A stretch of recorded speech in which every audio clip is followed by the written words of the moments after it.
Nag-iinit at tanghali mga kabrods, muling nagbabalik ang inyong mapagkakaniwalaang tagapaghatid ng balita pagdating sa kaganapan ng ating universidad. Ako si Brian, Sekretarya pagdating sa balitaan walang aberya. At ito ang UTRB, ang radyo ng Tresenyo.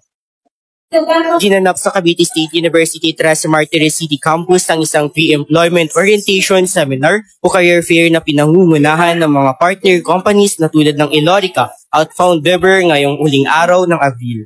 Sa skills mismatch daw, dito may mismatch kasi yung skills na meron kayo is no longer applicable doon sa gusto nyo applyan. Nandito po kami, sir, para mag-offer sa mga fresh graduates natin, sa mga, especially sa mga young talented individuals, at para mag-offer ng opportunity kung paano magbenta ng house and lot properties and to earn in commission base, and also tell them how it works and paano yung process. So by that po,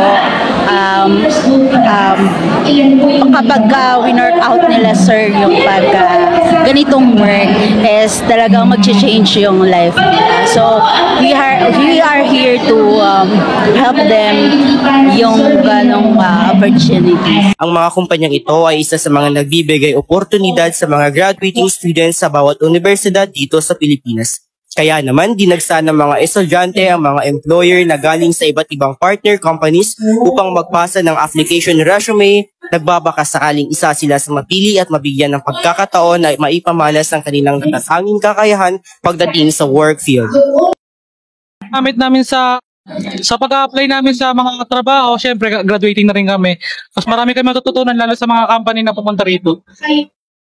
Kaya nandito sa event kasi para makasa kami kung ano po yung pathway namin pagdating po na the point na mag-graduate na kami dun sa mga courses po namin. Super helpful talaga na magkaroon tayo ng ganitong seminar, especially sa mga graduating students here sa CVSU 13. Kasi after graduation, some of us di pa sure kung anong magiging future. So with the help of the seminar, nagkakaroon ng alignment kung ano yung magiging trabaho, kung ano yung magiging future, each of every one of us here.